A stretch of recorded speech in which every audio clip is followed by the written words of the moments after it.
The Promise. SCOTT-BUCCLEUCH. Chapter 2. The Family. Pedro and Maria often remembered the words of the old woman. The baby was called Paulo, and after Paulo, they had no more children. Pedro was not able to find a job. Sometimes he found work for a few days. He worked as a porter or washed dishes in a restaurant. Maria made a little money. She washed and mended clothes. The work was hard and people did not pay her much money. Food was expensive and Pedro and Maria were always hungry. Paulo was hungry too. He cried all the time. He was small and thin and weak, but he did not die. For a long time, Paulo stayed inside the hut. After 3 years, he was able to go outside and play with other children. His arms and legs were very thin. His legs were twisted. The other children called him Palito, a thin stick, and he was called Palito for the rest of his life. One day, Pedro came running home.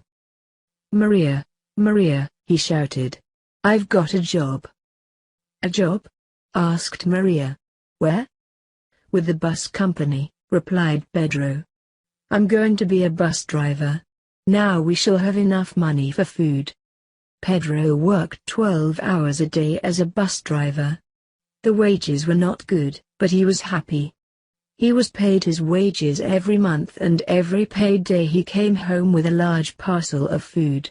His family were never hungry again. One evening, Pedro came home late. He had 2 young girls with him. "Palito," he called, "come and meet your cousins." Palito ran to his father and looked at the girls. "This is Fernanda," said Pedro. "And this is Edith. They're your cousins and they're coming to live with us." Palito was 9 years old now. He was pleased to meet the other children. They all shook hands and walked up the hill to the hut. Fernanda was the same age as Palito, but she was much taller. She was a very pretty girl and walked proudly. Edith, her sister, was 2 years younger. She was pretty too, but she was shy. He cried all the time and covered her face with her hands. The 2 girls had lived in another town with their parents. Their hut had caught fire and their parents were dead. Their mother was Pedro's sister. Now they were coming to live with Pedro and Maria and Palito. They were soon like one family. Pedro sent all the children to school. Palito was not a good student. He did not like to study, but Fernanda and Edith helped him. He learned to read and to write quite well. Fernanda learned very quickly, but she soon forgot her lessons. The best student was Edith. She studied hard and remembered her lessons.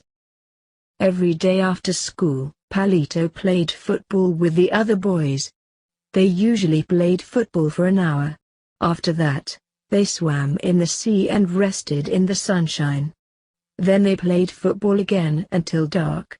Palito's legs were still twisted, but they grew thicker and stronger.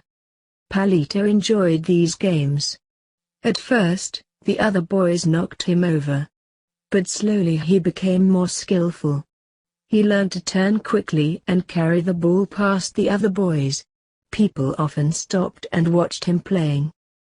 Sometimes Fernanda and Edith went to the beach with Palito. They watched him playing football.